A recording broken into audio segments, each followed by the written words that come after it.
All right. Welcome, everybody, to the show. Welcome to the Late Frame Podcast. I'm your host, Holy Moses. And in the building, we have the beautiful bearded beauty, Mr. Chris Newman. And, guys, in the house tonight, we have a dear friend of mine that I've known for a long time, Mr. Rudy. I do not want to butcher your last name.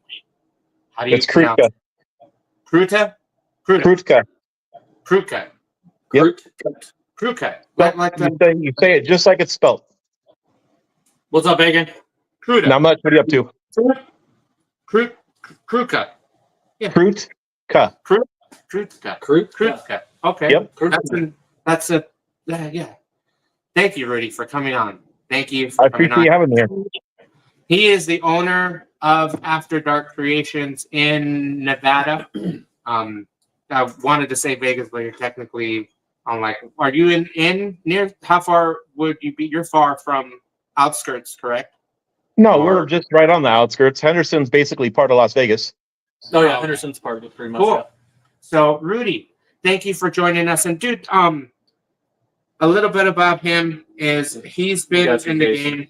He's been in the game for a long time, and but What up, Heather? he did a lot of things that were different. When I met him, he had a Honda. No, it wasn't a Honda. It was a Acura. I'm gonna say Legend. Yeah. It was the RL. Yeah, the RL. It was a beautiful car, sick, and on juice. And that was the thing, because it was something different, So, Rudy, tell us a little bit about what got you into the scene, and a little bit about your Acura, and then what got you into doing aftermarket parts kits for semis. Well, I've been infatuated by cars since I'm 4 years old. My dad started it with Hot Wheels, and I collected all the Hot Wheels and Matchboxes, and my collection was insane. Then as I got older, I got into Legos, and I built crazy stuff with Legos. Nice. And then I remember I was 18. I went out and bought my first mini truck, and I wanted it bagged and body dropped. So I got into it. I messed up a lot on the way, but I learned. And then I had a friend help me, and we fixed everything that was messed up. Okay. And it ended up being really cool when it was all said and done. Cars have always been a passion of mine. When I was about 25, I started driving truck because the economy sucked. Needed to make money, so I was always gone. I did that for about 10 years or so, and then I was tired of it because my son was having a hard time. So I came off the road, so I needed a job. So I applied for a welding job in Arizona at PPE Engineering. Bobby McCurdy got me the job. They asked if I could TIG weld, and I said yes, but I lied. I showed up day one and went to work, and he was going to fire me after the end of the week, and I ended up working for the guy for 3 years. Then I moved to Vegas to be closer to my folks, and when I came here, I went to go work for a regular fabrication shop. So I got to learn a lot of stuff. I got to learn dual shield, CAD. I learned how to water jet, use a press brake, slip roll, all kinds of stuff. So that just evolved my fabrication skills to a different mindset, because it wasn't just car stuff, and it wasn't cut corners to get things done. We used to build structural stuff. And so from there, I got tired of it because I was a single dad. I still am, but I'd have to take my kid to school in the morning, and I'd have to pick him up, and the job had a hard time with me leaving early and coming in late. So I quit, started my own business. That was about 7 years ago, and here we are now. Damn, look at that. Yep. And here we are now, After Dark. So I do general fabrication. That's the bread and butter of my shop. So I do repairs. We do food grade work. Basically TIG, a lot of stuff. We do magnesium, titanium, Inconel, brass, bronze. If you name it, we do it. I do a lot of stuff for aerospace in town. I do a lot for, like I said, food grade businesses here. We got a couple companies we deal with that do food packing machines. So we do their repairs and stuff. And then the rest of it is custom car stuff, and then my passion is semi trucks. So I started building air ride and custom parts for semi trucks, and that's what I've been doing the last 2 years on a side. And it's getting to be to the point where it's starting to be a little bit more busy. I have a bigger shop now, so my goal is to get trucks to come in for installs. Right now we ship, but I do have the ability and the space to install here. Oh, that's fucking. Damn, that'd be badass. See a big rig on a lift. That would be badass to go see. No lifts. I don't have a lift for those. No, you don't get a lift for those. I do them on I have like 25,000 jack stands, like they're heavy duty. And then we use big air jacks to lift them and get them on jack stands, but they don't go up in the air any higher than that. Okay.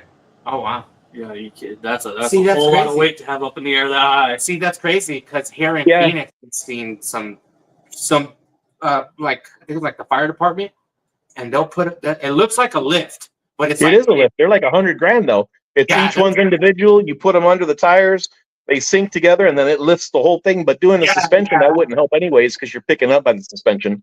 That's Oh. more for like like maintenance underneath, greasing drive shafts, taking the drive shafts out, removing the transmission. And we don't do a lot of that. Like the most mechanical we'll do is we'll lift the engines if they need to because of the oil pan, or we'll like remove and reinstall the rear ends if we stretch the frame or whatever. So, but we don't do a whole lot of like wrenching work. Oh, okay. That's pretty badass. That's though. still tight though, because then Okay, well here's the thing: is a market big in semi parts to where cool, since you're doing kits and different parts for them, is it big that demand for having stuff like that because there's not a big market for aftermarket stuff for semis, or is it there a big market? There's a huge market. A lot of it is crap.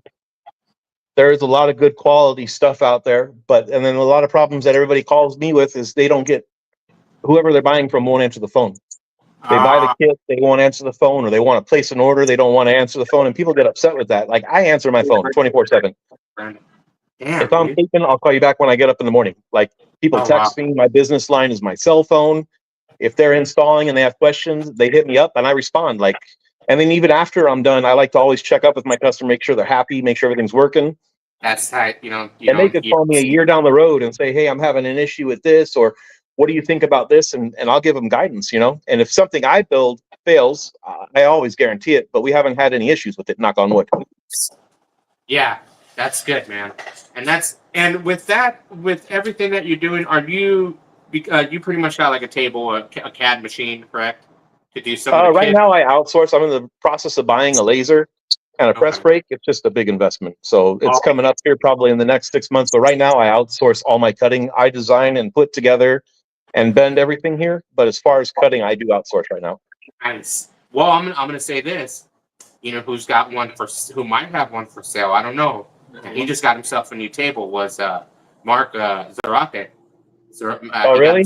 He got himself a new table. So I would hit him up, man. You never know. He's always building. Specifically looking for a laser. I don't know if he has a laser or a plasma. I'm gonna say it might be what Brian. I'm gonna say it might be.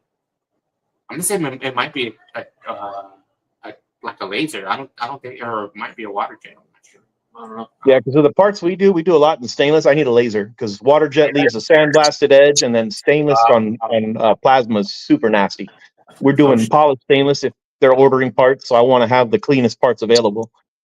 So the kits that you're doing, do they consist of? Is it more of like a build it yourself, or are they already set up and ready to go? They're set up, ready to go. We do a kit for the old Kenworth A models. They're like right before the W900Bs and the L models came out. So I'd say like 81 was the last year of them. We make a kit for that. It's 100% bolt in just because of the way the frame rails are. Okay. The way the front frame horns bolt to the rear, there's holes there. So we utilize them. The rest of the kit, you got to drill a couple holes. The L model, the back brackets bolt in, but you got to drill for the shocks. But then everything else, you got to drill the holes, but they're set, like ready for people to do what they need to do. Mike Elroy asked, have you decided on a laser brand? I am looking at a used machine. What brand is it? It was the people that bought out Armada. It's Armada laser. It's like a 6,000 kilowatt laser and an Armada like 50-ton press brake. The 60-ton. Jesus. Damn. I missed a lot while I was gone. Yeah. I'm telling you. Well, we have a 25-ton here at my shop that I bought a while ago. And then the old shop I worked at, the biggest one we had was 200-ton. But when I get the frame rails bent down in California, I think their machine's probably a 1,000-ton machine or something like that, because they'll bend a 60-foot rail in one piece. Damn. Fuck. Yep, Dude, like 60 foot by picture- 3/8, no problem.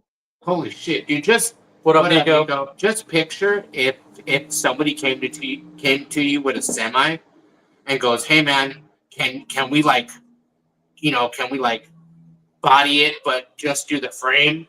It'd be like, damn, dude, that's some bending. Well, we bend new frame rails because we'll replace them on some trucks if they're old and there's a million holes and we want to go a certain wheelbase. A lot of times it's easier. It's not cheaper, but it's easier to just buy new frame rails. And some guys don't mind pulling that. We'll build a full roller here. They'll pick it up, take it home, and then they'll put all their parts on it. As far as body drops, we do them all the time. We make kits that you bolt in and it lowers the cab about 2.5 inches. Oh shit. So we get them low. I mean, if it was a truck, like my truck is going to be super low and I don't have a problem like notching it and doing stuff to it, but I don't want the liability of doing one that's on the truck on the road, like working day in and day out, because DOT will flag it. Mine will be for private use, so I'm not worried about it. But DOT doesn't like to see cut frames, but there is ways to get them lower. Oh, okay. That's why I was like, because other than, Tanner, when he built his semis, and his semi. Kenworth. Yeah, his Kenworth. And then it's like, when I look at that, I'm just like, okay, if you were to do something like that, is it 2 times harder to start the process, or is it easier when you're like, okay, cool, I can get the frame bent this amount, send it out, get it done, bring it back, and then bam, we just slap this kit in it, or it takes a good amount of time to get one from start to finish? Tanner's truck wasn't a semi. It was a semi body on a 1-ton chassis for like a dually. Nah. Semi trucks have a solid axle that'll hold, like the smallest rating you'll get is like 12,000 pounds and they go up to 22,000 pounds. So it's straight axle. So getting it as low as Tanner's is a lot of work. That's more like a pickup with the body. I'm not knocking it. It's cool, but it's not a truck that can go on the road and work and pull, gross out at 80,000 or 100,000. It's just a pickup truck. But if somebody came with you with a semi, a Kenworth, and goes, "Hey man, I seen something similar to that," and everybody remembers that show, Pit My Truck or whatever on CMT. Remember that show? Oh, the country. Yeah, Rob Pickett and all them. It was Chrome Shop Mafia. Rob Pickett was on it. And he's down in Arizona now. So that's what I'm saying. So like if somebody wanted to go to that extent, like, okay, cool, they brought you a Kenworth, like, hey man, I want it to sit low. I want, a different set of wheels than what they're on. Is there many options when it comes to wheels, brakes, and accessories, kind of? No, when it comes to brakes, the only thing we can do is upgrade from drum to disc. They make air discs now. As far as wheels, there's a couple companies that do big hole, but I don't like. They look cool, but I don't know if I would work them on a truck daily because you remove a lot of the material. Outside of that, you're limited on tire size. Some guys like to run the little ones that are on like the hay haulers, are like a 255. It's only like a 36-inch tall tire, which is super small, but the load rating is not quite there. And then like on certain trucks, when you get low, the tire's too small for the fender opening, so it looks funny. So we try and get them as low as possible on a per. I do 22.5, and I try not to go any bigger than like 39 inches on the tire. Okay. But my Kenworth, before I took it apart, laid an 18-inch bumper, and when I'm done, it should go to 14. Oh shit! Yeah. Well, fuck. Okay, but on that, it's got to be a fucking pain in the ass when you're going through tires at some point. Why would you go through tires? Well, like, it's not.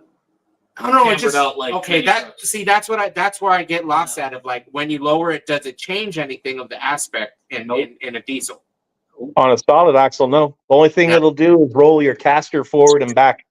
If it's set up right, you won't have bumps here or anything, but it won't change the camber or anything because they're set to zero pretty much. Oh shit! Okay. Because you got to think on an 18-wheeler, it's straight. It's not independent suspension. Okay. See, I always figured it was just like, either they went independent or it was just like how we do it on a truck. No, there's people out there building trucks now with custom A-arm suspension, but no, it doesn't come from factory like that. Everything's on a solid axle. Yeah. Oh wow. Motorhomes have A-arms, upper and A-arms, like some of the big buses. They'll have air ride suspension in the upper and lower A-arms, but truck market really hasn't switched to that fully yet. Okay. is it? I know it sounds retarded, but I know how like how you said how Tanner does that. Has there been? One ton. Yeah, has there been people that's taken that and done that to like taking RV bottoms and slapped a cab on it? Have you seen that? Other than Yeah, there's 3 or 4 of them running around, and I mean they're cool. Like people love them because they get low, and it's basically like driving a pickup. It's just got the full size cab, but they're using the older cabs from like the 50s and 60s. Cabs have gotten bigger over the years.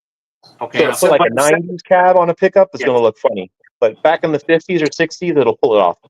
Okay. Yeah, I just watched some dude on It YouTube. depends what you want to do, but on those, a lot of them, it's a dummy axle. One's a real axle, and then another one's a dummy, just to give it the look. It would be worthless to attach even anything to it and try to haul. You could haul. You're just going to be limited on what you could haul. He used to pull his he pulled his gooseneck car hauler all the time with it.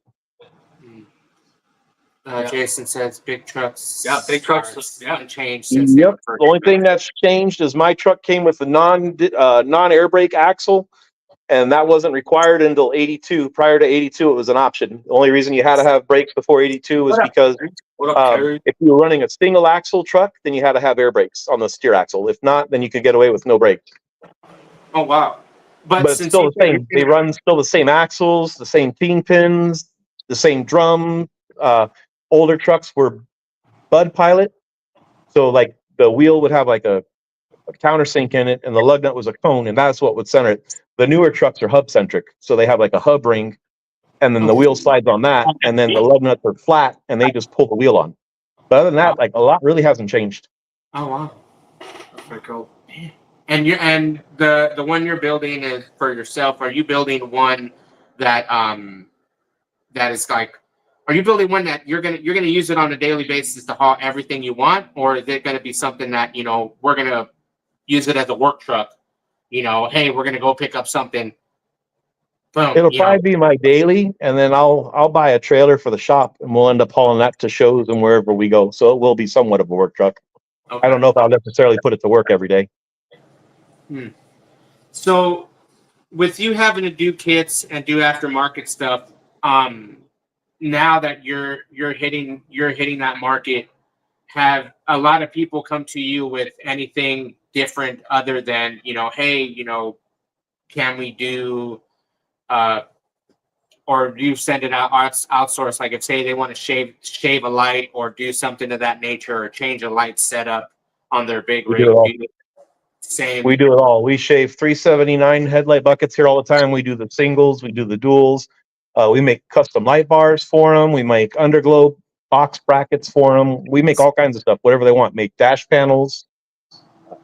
I've done deck plates. It's anything for a truck we'll make. So I don't get into paint. I don't do mechanical, and I don't do wiring. Okay. He set the bar. That's it. There you go. That's it. Because that's good. Because then you're not getting, and I know people are gonna fucking get off retarded, but you're not getting dumb shit in.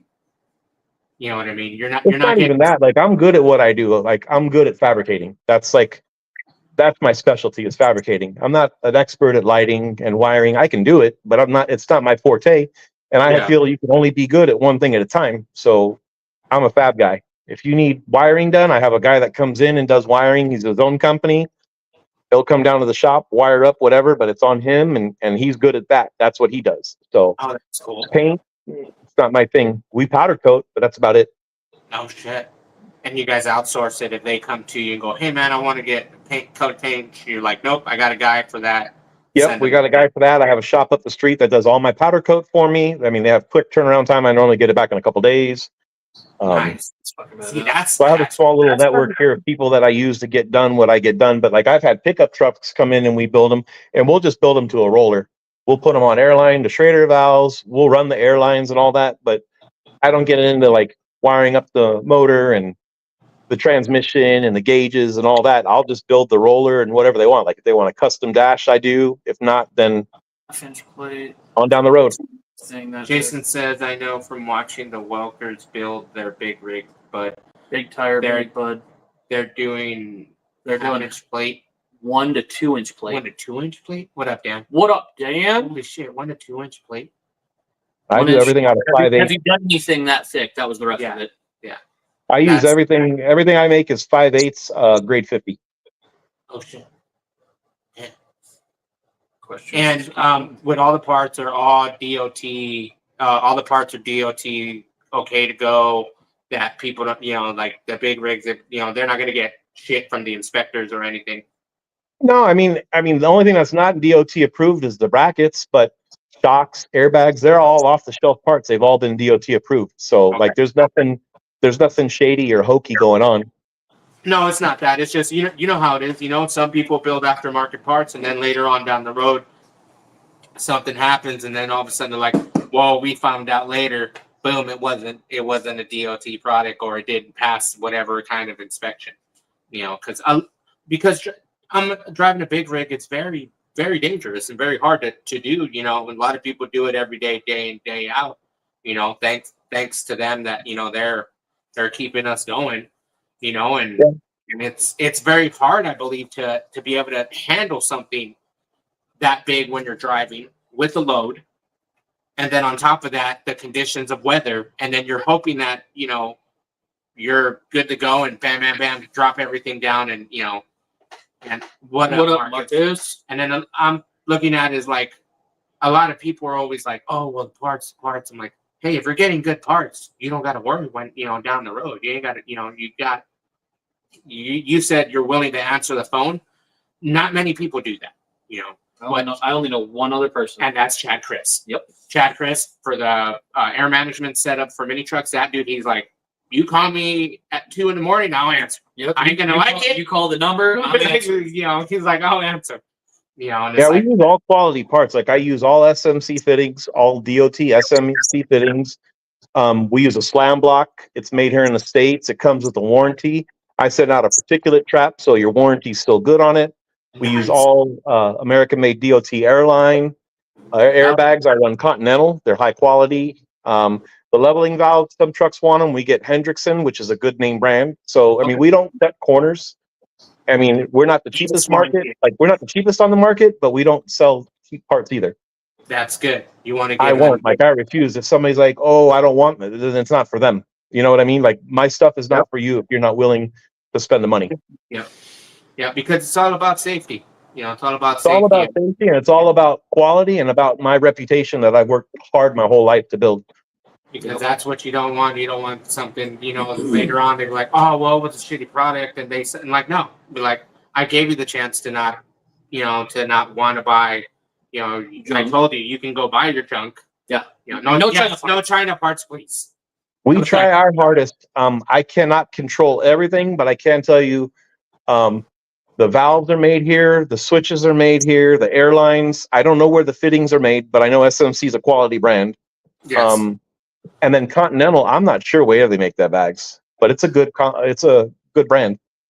Nice. What he's saying is everything's built in the USA. And it's American made product and quality and very good. So yep, we use American made steel. We use, American made welders, the wires made here in America, the gas. I mean, we try and support as much as we can in America. Marcus has a point. He goes, and at the end, it's all about liability. Yeah, liability absolutely. And credibility. Liability. You're putting your name out there. Yep. That's not an easy. Yeah, I mean, you can call anybody that I've done their trucks for. I have one guy in Arizona. He buys kits from me constantly for all the trucks that he's building. My reputation's there, though. They know it. Like 2 in the morning, you can call and go, "Hey, what do I do here?" And I'll be like, "Oh, this is what you do."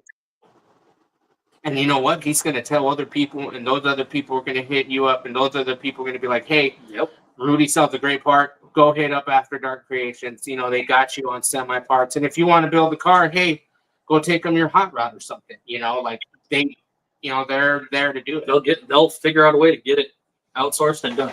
And if it's the problem with hot rods, I won't take them in anymore unless somebody has the money. If they have the money to go from A to Z and not run short, I'll do it. I'm not a storage facility anymore. I don't want to bring in projects and we get a third of the way in and they fall on hard times. It's one of those things. Like, if you bring me the money, we'll work on it 60 hours a week, 80 hours a week. There's 2-3 guys here. We can get it done in no time. You have to have the money and not be afraid to spend the money. I don't quote. It is what it is. It's shop rate's $125 an hour. Oh shit. The apprentice is only $50 an hour, but the other guy that I have here is $125 an hour if he's working on stuff. But when we bill you for hours, if we said it was 40 hours, it was 40 hours of like humping, like Rudy, do you need nonstop, some? not lunches, not running to do this, not screwing around on the computer.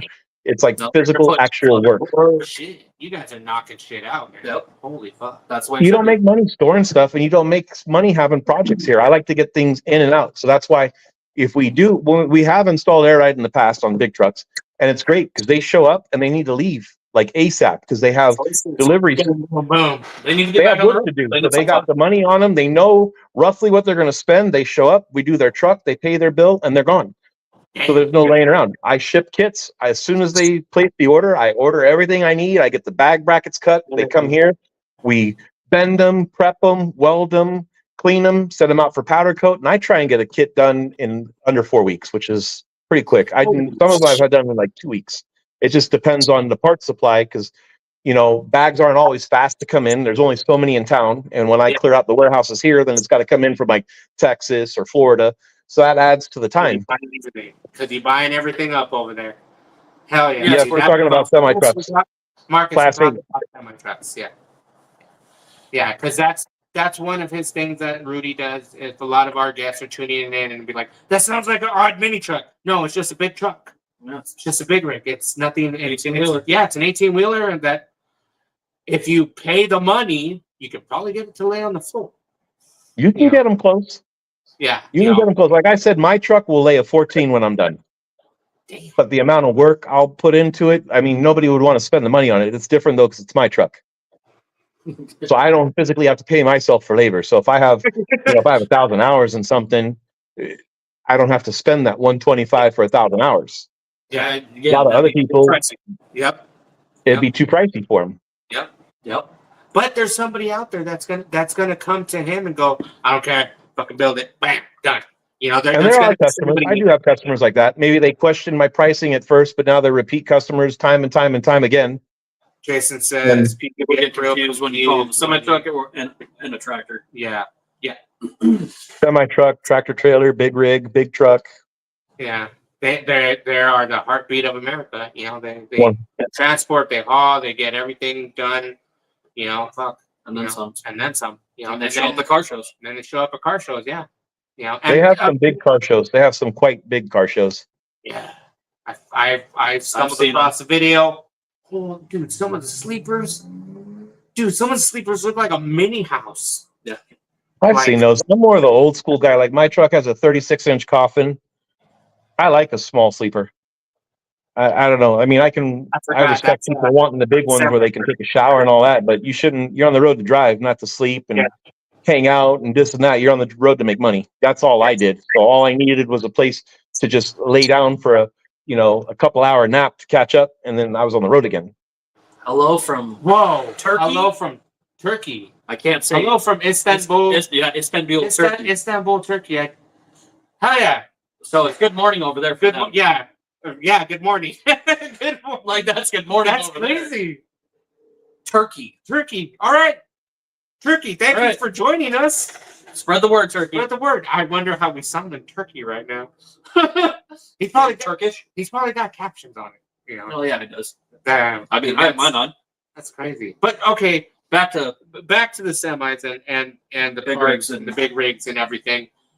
With you having to go from automotive and slowly shifting your way into the semi industry and the semi game, has there been any difficulties along the way from other builders or other, semi competition? Like, is there another guy doing the same thing?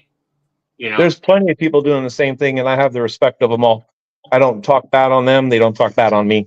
Oh, The okay. market's huge. People are going to choose who they want to get a kit for because of you, not because of the product. Okay. I spend a little bit more time on now it's getting to the point where I'm changing designs to give them aesthetic looks and all that, but they all function about the same. So people are dead set on having a kit from so-and-so, they're going to buy it no matter what. Like that's what their heart's set on. So really no matter what, like you said, nothing changes. It's just small. Like if it's aesthetics, it's something small. It's nothing too crazy. I build my kits first to function properly. bare bones, basic, and they work. Once I'm happy with how they work, then I go through and I refine them and I change the way the brackets look and, just make modifications to make them look better as they go. Thanks a lot, Jason. We know that one. Yeah. We were just hoping what we sound like in Turkish. That's all. It's like, right now, if we can find it, that'd be hilarious. One of these. Tomorrow, we'll see if we can find it in Turkish.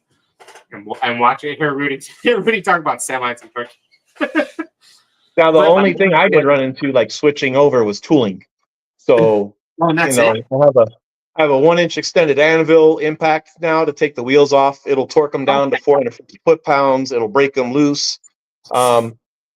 Need certain size like torque wrenches and breaker bars because everything's just big. 3/4 inch U-bolts, and those get torqued to like 300 foot-pounds, and Jesus, damn, everything's heavy. Like the axle's almost 1,000 pounds. Yeah, the impact guns that I've seen are like almost like little mini machines. Yeah, I've seen those. Like I've seen those when we had the the impact guns are like for the RVs, where it's like a double-handed grip and you it's slam it on. A whole other thing.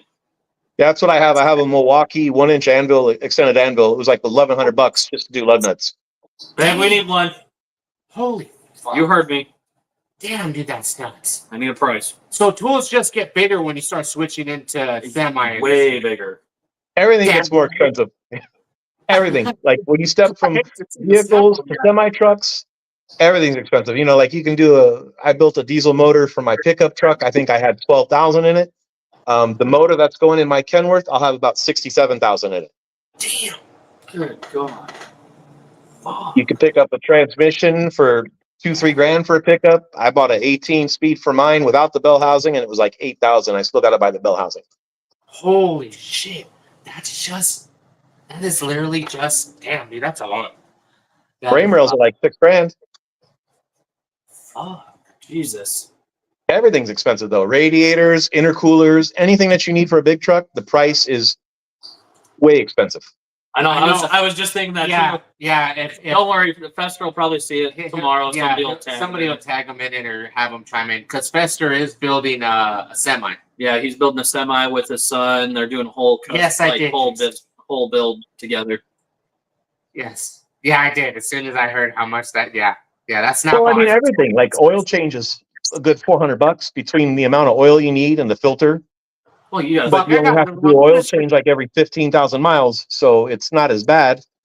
But you have these guys that are doing what's it called? With the pickup trucks and the gooseneck, hot shots. They're doing the same thing trucks are, but you're not going to get nowhere near the maintenance costs out of a pickup truck that you will a semi truck. Long term, semi truck is way cheaper.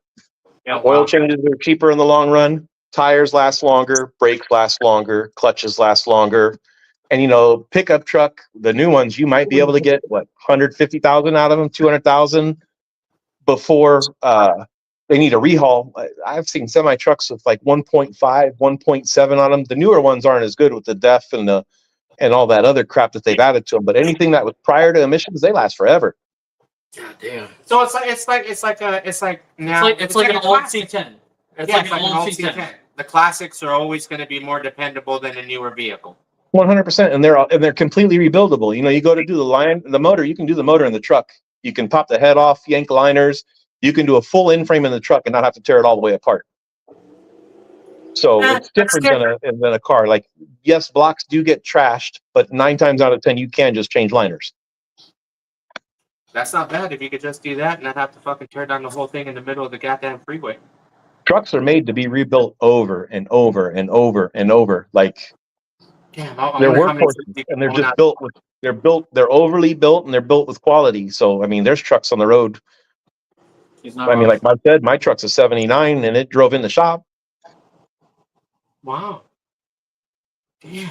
And you can still go haul on it. And if somebody wanted to, if you were like, all right, cool, I'm gonna go back to driving. You can just boom, get the check and go ahead and go and start over again, right? Yeah, I still have my license. The only thing I'd have to do is go down and get a DOT physical. And that's it? Yeah, because when you drive, you have to get a physical every 2 years. But since I'm not driving anymore, I do what's called like self-certification. So I still keep my A. I can still haul A, but I can't haul A for profit. So if I have my own truck and trailer and I'm moving my own stuff, it's not an issue. The minute I go to pull for money or work for somebody, I have to go get my physical.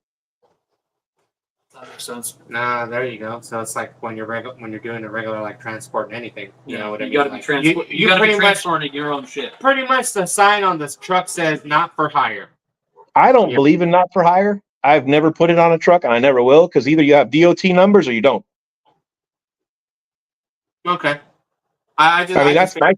If you don't have DOT numbers, then you're not for hire.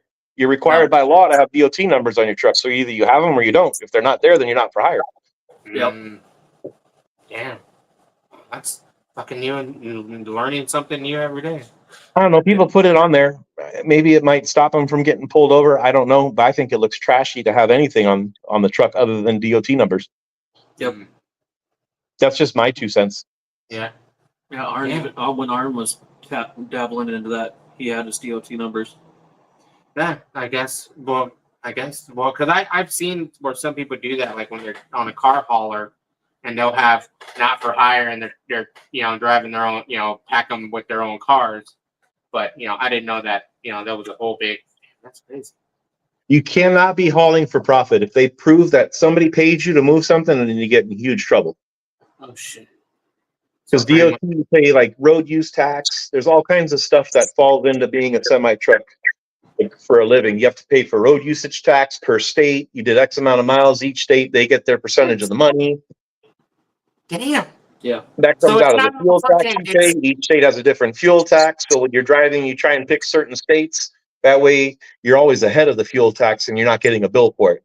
Oh wow. So it's not like how everybody else makes it seem like you just get a truck and go and pick up a load and go. No, like you buy a truck and then so like the company I was with was out of Nebraska, so my base plates were out of Nebraska. So technically the truck was registered in Nebraska. But I would keep log books with, and the mileage is there. And I would turn my papers into the company and they would figure out the road usage tax versus the fuel that I bought. But it's a whole department just to do that. Like it's a full-time job for 2 ladies just for a small company of probably 60 trucks. Holy shit. You hear me? Yeah. Okay. All right. Well, hopefully you don't make a lot of noise with Well, I did. I took it off so nobody else knows right now. Okay. No, truckers don't make enough. When I came off the road, the rates really went to shit. I used to make good money when I was on the road all the time. Okay. Do you feel that it's a saturated market now with how everywhere anybody can just, you always see those things on TikTok or something or on Facebook where they show somebody go, hey, I just got my CDL. And then next minute he's driving somewhere, or is it Steve Wells? Yeah. It's a problem between mega carriers and foreigners. Heather says for what they go through. No, they're really. It's because Big J fucking. Oh yeah. Yeah, Big J's doing that. Well, I mean, foreigners are killing it. Like the mega carriers do. Like so, the mega carriers got like Target, Kmart, all of them on lock. Which cool. You don't want to haul for them because it's probably something that ain't paying shit per mile. But the problem you're running into, like I used to haul a lot of aerospace stuff, and it would pay like $7-8 a mile. Now you got a guy from Canada that's a foreigner, and he's willing to haul it for $1.50 a mile because he needs to make money. And him and his brother drive the truck, and they never shut down. And all they're doing is filling the rate for regular drivers. You got your hours of service. Everybody's on e-logs and all this. You can't make any money with e-logs. When I was driving, we had paper logs. And like nowadays, you could still have paper logs, but you have to be an exempt truck, which is like 99 and older. Oh wow! So if you're older, if your truck is older than a 99, you're still around to run paper logs. Damn. So if I But with e-log, it's like it fucks you. Like if you stop before you get to your delivery and you sleep overnight or whatever, and then you drive to the place in the morning to deliver, you've started your clock now. And now that your clock started, you only have 14 hours to work. Whereas when I had paper logs, if I did that, I would go back to sleep while they were unloading me, yada, yada, yada. And that's when I would start my clock is there. It's not like anybody's going to get hurt or nothing different. It's just moving when your day started. Oh, wow. I'd have places where I'd have to sit for 6 hours to get loaded. Like if I'd go to a Lowe's distribution center or a Menards, it could be 6 hours of loading. That penalizes me. That's 6 hours I don't get paid for. So now that's 6 hours out of my 14-hour day that only leaves what 8 hours to drive, and that's not enough. Dude, it's a shitty ass paycheck. If you It look is a at shitty ass paycheck because you have to log legally, like whether your truck does 80 or 85 or 90. Like if the speed limit in the state is 65, you have to log at 65 miles an hour. You can't turn in a logbook where it showed you did 80 because then they'll get you for speeding. Yep. Logbooks suck. We had to have a logbook when I used to work for the moving company. Yeah. Anytime we went out of state, nope, had to log it because it was over. It was Yeah, if over. you're 100 miles away from your home place, you have to log. Local drivers don't log. Oh shit. Yeah. Yeah, ours was over. I think the biggest truck we had was over 26-foot box truck, and we had to have. No, I meant 100-foot diameter from like where your office is. You're like allowed to drive within 100-foot diameter. I mean, 100-mile diameter of where you're at. Yeah, I didn't mean to say 100-mile. Oh, okay. Yep. Damn, dude. That's still some fucking shit. I probably still have my paper log somewhere in storage. I'm telling you, it's just that's odd, like because they like when you see it, they make it seem like getting a big rig and getting your license. Oh yeah, you just do that and start doing this. You buy a big rig, you're buying a house. Pretty much, because they're. Well, okay. How do you feel about that when people go to rent them, or rent them? Do you even, or do you got to pay that too on top of, is it I don't better know. to own or Big rent? companies are like the only ones that rent. They basically lease. Everybody else owns, but I don't know how guys are going out and affording a $270,000 truck, brand new, and then they're going to go buy a trailer for another $100,000, and now you're $370 in the hole. Yeah. How much money do you have to make to even break even? Like that's an enormous amount of nut. But guys do it all the time. Yeah. Yeah, you go buy a brand new truck and just like you said, a trailer. You're no joke looking at that. That's yeah, it depends on the trailer. I was just quoting like a reefer trailer. I want to say like a new Great Dane, like a 53-foot spread with reefers, probably close to 100. Maybe it's come down a little bit, but I know during COVID, like they were insane. We used to pull I pulled flatbed mostly. I think you can get a decent flatbed trailer for around 50, 45. That's what I was going to say, probably 50, 40. Yep. Man, dude, that's an expensive ass fucking market. Yeah. It is. It's not cheap. It's not cheap. And the insurance isn't cheap and the fuel's not cheap. Diesel's at all. I mean, diesel's super high. It's like it was under Obama. When I was driving under Obama, it was costing me $1,200 to $1,300 a day in fuel. Yeah. But at least back then we got fuel surcharge. My friends that drive say now there is no surcharge. Oh. Yeah, look at King Hillbilly.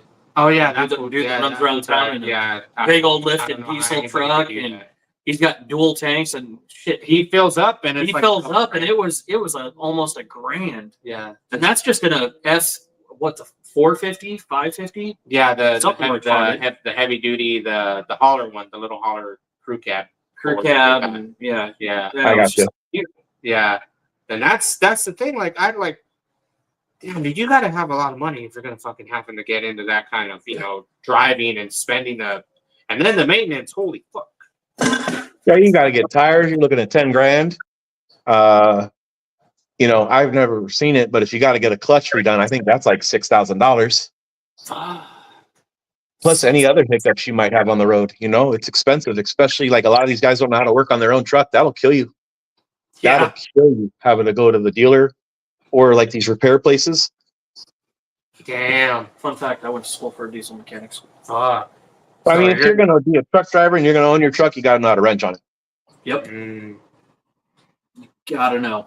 You have to. And then that's what you spend your downtime on when you're at home for a couple of days, is you're busy working on the truck, getting it ready to go again.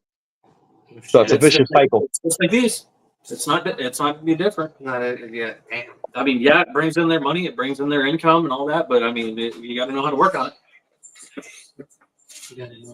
You're fine. I didn't even know I had another glass. I didn't know we had it. Nope. Found another one. Well, there we go. Everybody's having a good one, dude. Fuck, man, that's still unbelievable to spend that amount of. But it's your income, it's your livelihood, it's your daily life. But you're living in that truck at 24/7, pretty much. Yes. And you're gone so many days out of the year. 24/7. All right. So, damn, dude. And you did that for how long, Rudy? How long did you actually do truck drive for? A little over 10 years. 10 years. A little And over, then yep. after that, you were just, okay, let's do this. But now with the aftermarket, now with the aftermarket industry and that you're doing, do you cater to more older trucks, or do you try to help anybody that's driving a newer truck? I'll help anybody, but most of our business tends to be old trucks because people don't want to touch them. Okay. All right. So we do I do the old Peterbilt Niederloses, which is like from the 60s and 70s. We do 359s, which those stopped in like 85. We do the old A models. We do the needle hoods, the butterfly hoods. We tend to do a lot of the old stuff just because people don't want to touch it. New stuff's easy. It's wham bam. You can slam it together. Damn. Older trucks, you tend to run into, other issues. It's actual, like, if you got to replace something, you got to replace it. You just, that's actual. Right.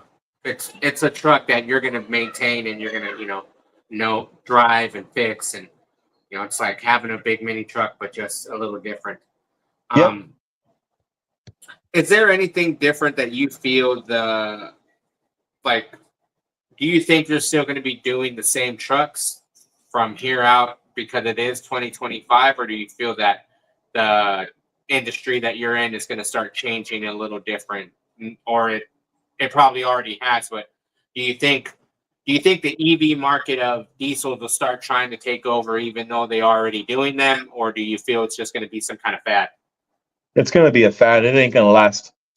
It won't. No. There's a lot of new and upcoming drivers. They're busy out there, and I know a lot of them are customers of mine. They're like in their 20s, and they're buying old iron. They're buying the old A models. They're buying the old 359s. They're buying old school trucks, and they're putting money into them. If you can buy a truck fairly cheap, you can go buy a used A model for 25, 30 grand. You can't even buy a car for that. What do OTR guys have a house or apartment when they never see a home? Because it's normally for the family. I only had a house because I had a wife and a kid at the time. So we had a home, so they had a place to live. If I was to do it again, I wouldn't own shit, and I would just drive and make my money. Damn. He's not wrong. That's what you're paying for. So 9-to-5 road job, that's 5 days off for vacation. That's the only time you get. No, but you think like 2 or 3 months on the road, and you'll get home for maybe 2-3 days. You stay home for more than 2-3 days, then you lose money. Oh shit! Yeah, Yep. See, that's my old lady that's chiming in right now. Her mom and stepdad do trucking, so I'm guessing her mom's texting her right now. That's hard. Like, if people that haven't done it don't understand, but it's hard. Like, so in order for me to make money, like freight on the West Coast sucks. Anything leaving West Coast going anywhere else is horrible. Stuff coming into the West Coast though pays good. So it's like a pick and choose. And then a lot of people don't want to go back east. So back east pays good. But normally, like everything I would haul would come out of the Midwest because the Midwest manufactures so much stuff. Yep. So in order for me to make money, I would have to leave and I'd have to head east. And then for me to come home, I'd have to take a load to California, which paid good. But then I would get on a bunch of crap loads leaving. And that would last out forever. And then if I'm home for 3-4 days, that's 3-4 days worth of money I haven't made. You don't get paid for that. It's not like you get paid vacation time or nothing. And you're always in your truck. Whether you drove for 11 hours or not, you're in your truck 24 hours a day. It's technically a job 24 hours a day. Oh shit! You can't leave. You can't go home. You're stuck there. Yeah. You got to think, like you said, if you leave Midwest, you go to California, you drop the load off, and you want to go back home. Well, you got to find a load that's going to get you somewhat close to home. Well, okay, so that load that you go to pick up only gets you to Colorado, And then Right. you're stuck in Colorado, Until you find and something you got in Colorado. pennies. You got pennies for the dollar for that load. Now you're trying to find a load from Colorado to get back home. That doesn't always work. Well, now you're sitting there for a day. You're not getting a load. Well, fuck, you lost money. So pretty much, Now you got to figure out how to get money. Okay, cool. I found a load that's going to take me up to Montana from Colorado. Yeah. Cool. I can take that load up here. Now you're stuck in Colorado. that's got You know. So I'd leave Croy, Nebraska with vinyl planks for like fences. I would haul those down to Riverside. They paid amazing because that's all they use in California is basically composite panels. They don't do wood or none of that anymore. Okay. Then from there, I get bounced down to Orange, California, and I'd sit all day and wait to get loaded up with drywall mud. Then I'd leave out of Orange, California on rush hour. on a Friday night, and I would head home with a heavy load that didn't pay crap that would go to Colorado. And when I was in Colorado, I'd kick it off and I would either go get rocks from north of Denver, like skids of rocks, decorative rocks that would go back to Nebraska, or I would go get shingles. I'd go get shingles. They'd load us up like 95,000 because we could scale it. So you'd have to take all back roads all the way back to Lincoln. But then once I got to Lincoln, then we would haul the exhaust mufflers, the commercial ones out of there, or we would haul the center pivots, and those would pay good. But then you end up going back to places like Idaho or Oregon. And then from there, all you're going to get is lumber if you get a load. And lumber's heavy and don't pay worth a crap. But what went in paid good. So it's a numbers game. It's like a hit or miss, pretty much. So you get a good load that pays good enough to get you to, like to go to Idaho. Then you get a dog shit load. Well, now that load that got me here that I'm taking back down here is gonna pay. Okay, but even out. how many, like, if you get stuck somewhere, you can be there for what? I'm not like. The longest I got sitting somewhere is I was stuck in Maryland for 3 days. There you go. Okay. 3 days of lost work. Fuck. Yep, 3 days of sitting in a truck stop that I had to pay daily for because on the now I guess they charge everywhere, but the East Coast used to always charge you. So 3 days of paying to sleep somewhere and not make any money. Yep. So in all reality, that time, those 3 days that he sat there in Maryland, that's 3 days he could have sat at home with his family. But that's his 72 hours I didn't get paid for. Yeah, Oh, shit. he got paid. He didn't even get paid to sit there. Damn. So now you take, as a company driver, you take your $100,000 you make a year and you divide it by all the hours you work, and it comes out to like $3-4 an hour. Like if you really figure the time that you're gone from home by what you made, you don't make much. Yep. Damn. Love semi trucks. I love being a truck driver. I love the class of it. We used to always dress good. The trucks were always sharp. We always kept them washed. We made good money for the work we did, but you didn't make enough money to make it worth being gone. But it wasn't for that. It was a love of driving. Now it's been hoarded out basically. Yeah, It's no longer a career. It's no longer a career somebody could be proud of. Like everybody's grandparents and great grandparents, they were truck drivers and they were treated like good people. Nowadays, people treat truck drivers like crap. Fun. Just thought process. How many kids do you see today sticking their arm out the window doing the whole Nobody. train horn? Nobody. You know what I mean? I remember family road trips all the time. I'm sitting there every 18-wheeler that's come by, like, let's go, But now, no, it's something that's not looked up to. It's just it's a job. It's amazing, Jason. I saw every spare inch of this country, and there's places that are like breathtaking. There's places you'll never go just because, like, I used to always take back roads because they were the shortest way. There's parts of this country that are like, it's picturesque, like it doesn't exist. Like you think it was like a dream. Damn. Yeah. He's not wrong. Shit. That's tight. I did There's that 2 years places ago. that you're just like, holy crap, this exists. Yep. It's like when I went home 2 years ago with my mom and the whole family. My mom's husband took the back road through Oklahoma on this little podunk road. Like, fuck, this is a 2-lane road. We went through, it was dark, but it was still like, this is a small little town that's just not up and running. Like it's just gnarly. Like you don't see these small things. See, I You remember can drive faster on country roads too. The little 2-lane back roads, you can get away with speeding a lot more than you can on the interstate. Yeah, you can. Traffic. Yeah, but that's Less traffic. Yeah, No. but that's some There's scary way shit. less traffic. Like we make the drive used to be from here to Reno, then down to Sacramento, or I could go down to like Barstow and take the 5 up. I would go through Reno because I could do this. The road was rated at 75 miles an hour. That's the speed limit. 2-lane road. But you had to slow down for 4 or 5 towns down to 25 miles an hour, but you still got to haul ass all day because there was nobody around.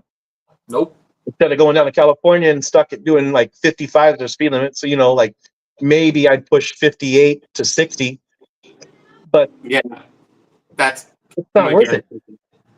Yeah, dude. I can only log 550 miles in California, and in Nevada, I can log 800 and something. That's a huge difference when you get paid per mile. Yeah, wow. And Actually, 55, California would be 605, 605 miles, and Nevada would be 825. holy shit. And this is coming from a man that hasn't driven a truck in 10 years, 10 years, holy shit. and he still remembers this stuff. Yeah, and that's You know good. what I mean? Because now he's building parks and Yeah. Damn, dude. You know. I still drive trucks. They come here to get air ride done and all that. I take them out and I test drive them, make sure I'm happy. Yeah. I haven't stopped driving. You know, I can jump in one tomorrow and still do it. It's no big deal. Hell yeah. He's like a little kid in a candy store. When he Yeah, hops in yeah. there, Hell yeah, dude. That's always badass when you get to when you Get get to over all drive the it. new automatic trucks. So, like everybody I talk to, they drive an automatic. Oh shit.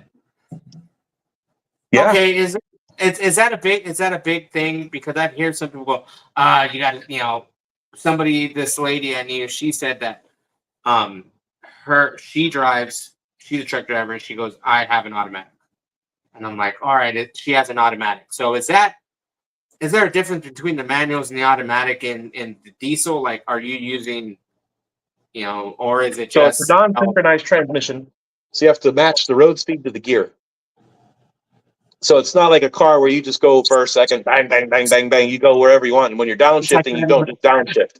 You have to Yeah. match. You have to make sure your RPMs are right and your road speed's good for the gear. Otherwise, you're not going to get in. So it's literally the sound of you're literally just the sound of it. It's science. It's like It's what the driving sound and it's like it's drive time. You just memorize it, and that's what makes you a truck driver. You drive in an automatic truck. I don't mean to be rude, but you're basically just a steering wheel holder. At that point, I could put my mom in a truck and she could drive an automatic. If I'm driving a minivan, it's just a little bit longer. I There you mean, go. Marcus says it's dope to be able to do your passion and get paid for it. Yeah, Yep. 100%. 100%. You know, I a lot of absolutely love what I do. This is not a job. This is like a passion. and with you, This is what it looks like to actually enjoy going to work. Yeah. This is. I mean, I'm here most nights to 8, 9 o'clock at night, just finish up office stuff and whatever I got to do. But I don't mind coming to work. If I got to go in on a Saturday and do some stuff, it's no big deal. See? It's not like working for somebody where they're unappreciative of what I do. But it's another thing. Like if I want to take off for a couple of days, I shut my shop down and I take off. God damn. I still answer my phone. Yeah, that's good. Hey, always That's me on vacation. I still answer my phone. I don't like my job, but I'll still answer it. With you only, so you're cornering the market with older diesels. Have any of them ever like asked for any upgrades where you feel like you know, you might as well go buy a new truck if you're gonna go that route with like an upgrade of something that they want to do to it, you know? No, there's not really an upgrade people could do to like old trucks that would make it that way. I don't know. I mean, you have to think of We upgrade them all the time. We'll put newer axles under them. These trucks want to get lower, so we'll go with like a newer 5-inch axle. Okay. I don't knock that. Some guys want disc brakes, so we'll put a disc brake 5-inch drop axle in the front of their truck. It's nothing bad. Okay. Yeah, you got to think. I mean, it's going to be cheaper to upgrade your truck than spend, what do you say, $370 for a new pickup or a new 18-wheeler? I'd say probably. I mean, if you were going to get a Freightliner or something else, you might get one in like the 150 range. But I'd say anything decent, you're going to be closer to 200. We'll just call it a Peterbilt. Okay. Peterbilt, they're probably 250. See, that's a fucking house, bro. That's my point. The problem is on the old trucks, is parts are like outdated and exempt though. So, you know, on the old A models, their front hangers for the suspension mounts and all that, everything's aluminum. They wear out. You can't buy a new one. Yeah. So yeah. you're making parts. No, you got to go find that junkyard. Right. Oh. And then you got to hope what you bought in the junkyard's not destroyed because of age or from an accident. And Oh wow. so that's when you do start running into issues. So like on the A models, if somebody wants to build one with like a new frame, we normally put an L model front end under it because they're a dime a dozen. That's a newer truck. You got to do a little bit of work to make everything work, but now you're updated. You have your steering boxes in front of the axle instead of behind the axle. And you got newer spring hangers up front that are steel instead of aluminum. And then on the newer trucks, they do air-to-air intercooler. You can't get that on older trucks. So in our world, that's like putting a Crown Vic front end. It's like on something. Crown Yeah. Vic on underneath. Yep. Underneath the classic body. Exactly. Yeah. Okay. All right. Well, that. And in our relative Yeah, terms.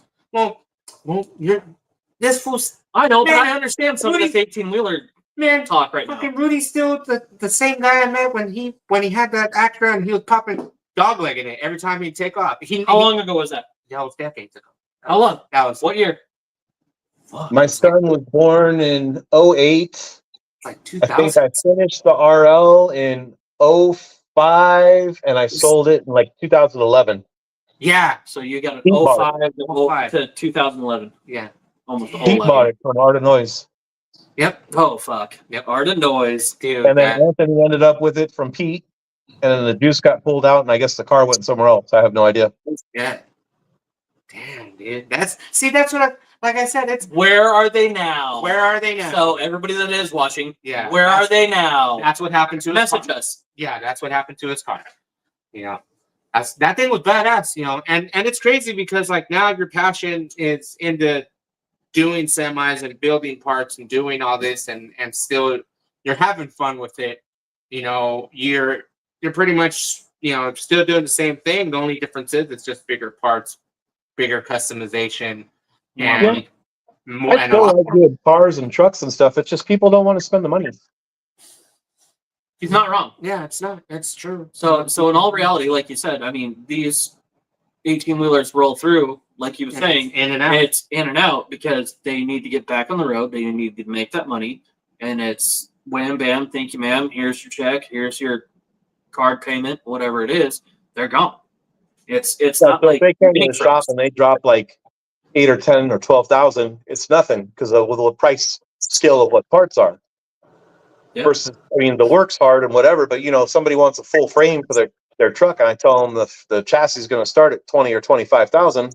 Oh well, so and so over here's cousin's uncle can do it for 300. Well, then go for it, bud. Like, Well, go for it, and I'll see you in a couple months when you're back here. This thing's dog tracking like a motherfucker. oh, I've got we fix this. people shit all the time, and I normally charge them double what I quoted them the first time. Oh yeah, you have to.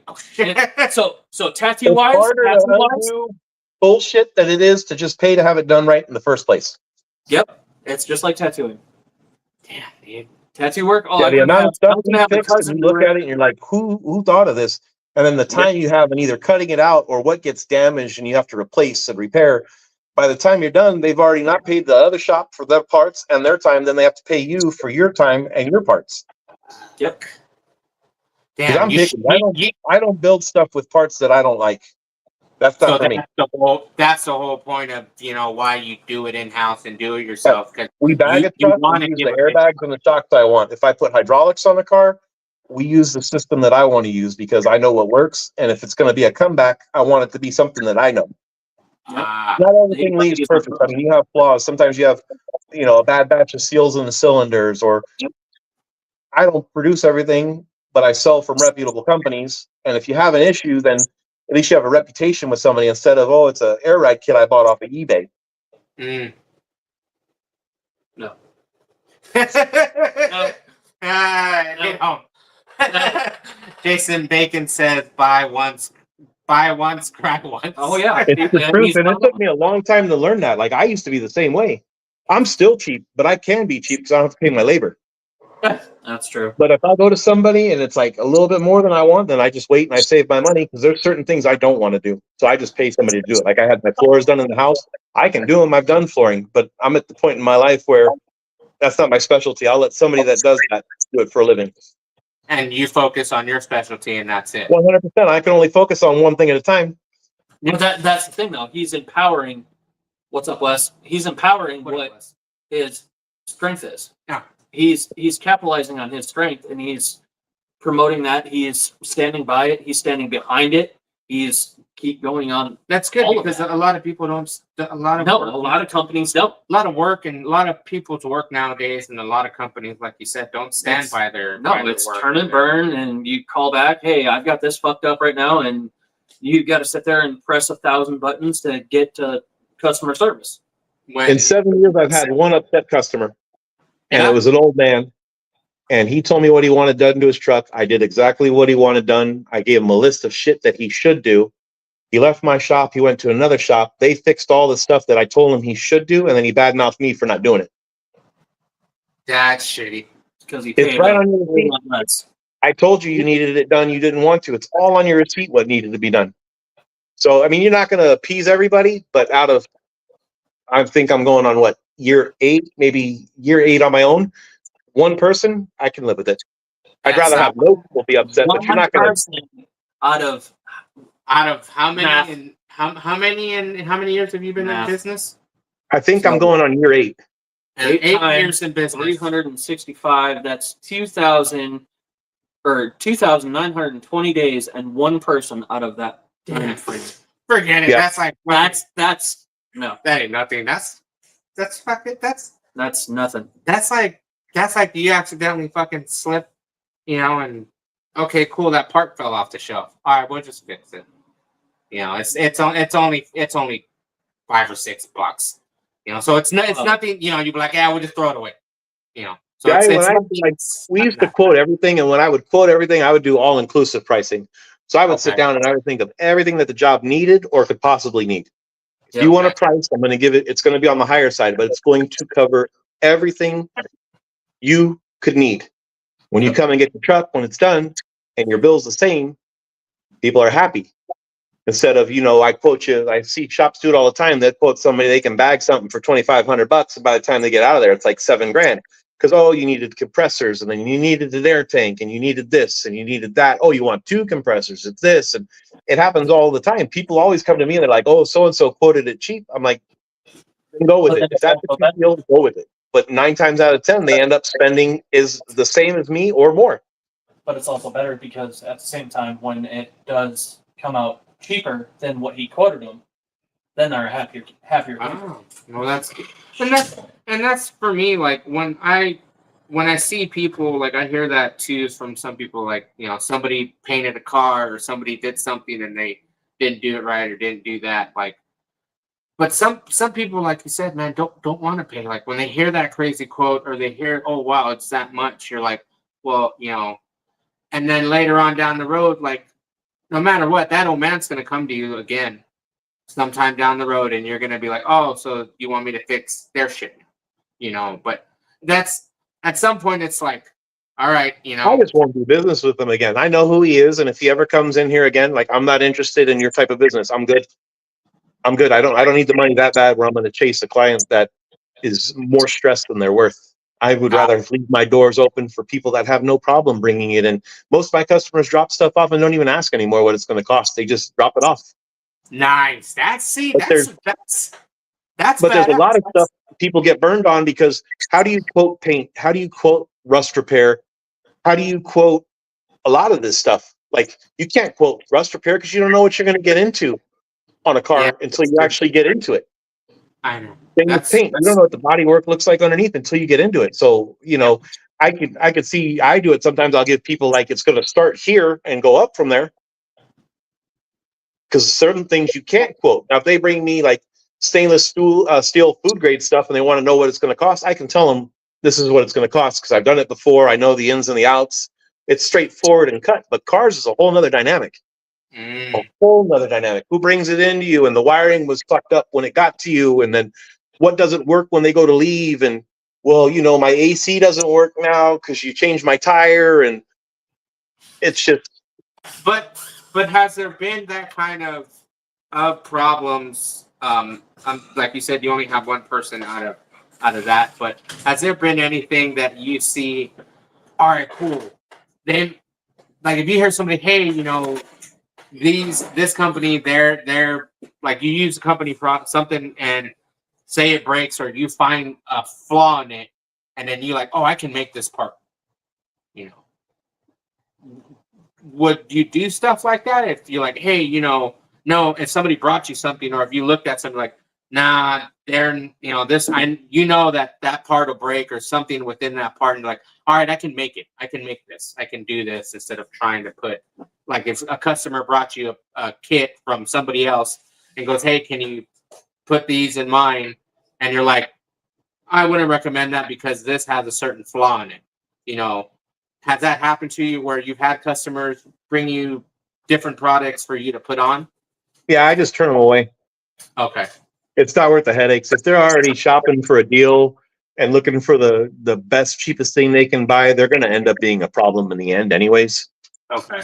And I'm not trying to be arrogant. Like, things cost what they cost, and it's pretty uniform around the world of what it's going to cost. And when you find something that's a really screaming deal, it's a screaming deal for a reason. because something has to be sacrificed, and it's going to be quality or engineering. Like, how can every other, like, air struts, they're X amount, but then you got these other companies that do them for a third of the price. Well, how?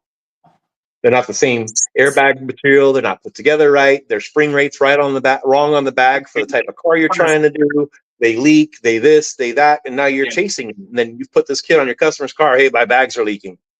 Well, it's not from the SMC fittings and the airline we use. It's something in your kit, but then you're busy trying to diagnose. So it's just not worth it in the long run. Yep. So it's pretty much you're chasing gremlins.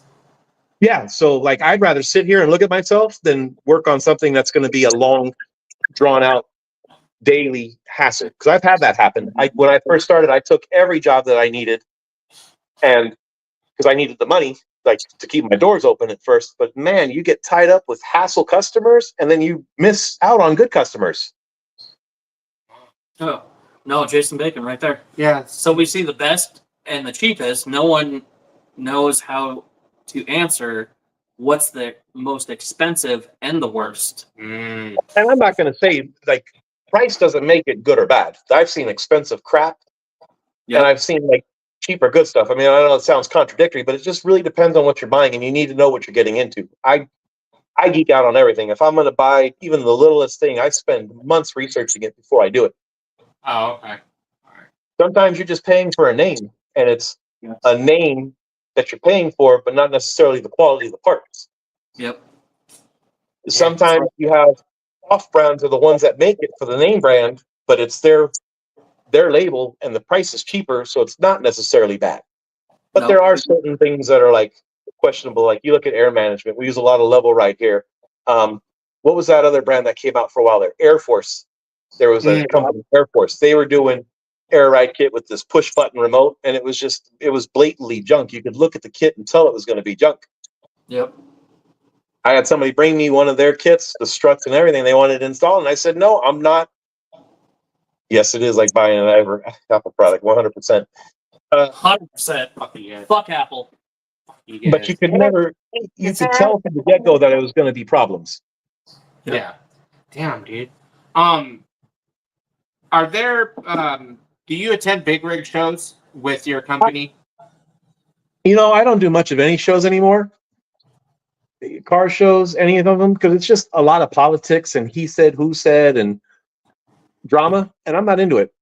Is it like that in the semi shows too? It's like that anywhere like a group of people get involved in something, it's full of drama always.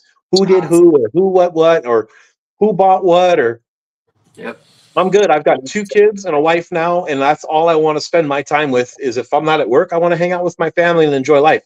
I don't want to go get tied up at a car show and somebody else's drama. Life's not worth it. Damn. Hell yeah. It depends. I would love to go to a car show, but you can't go because it's always the same people at the same shows. How many times can I go look at the same vehicle? Yeah, that's true. Yeah. I'm not going to hang out. I don't hang out. I don't drink. I don't go to bars. I don't go to parties. I don't hang out. Like, that's just not. That's the Rudy I remember. That is how I met him. That I remember that because we were all hanging out somewhere, and then I remember we were at a show, and then somebody went to give him a beer, and he was like, "I don't do that."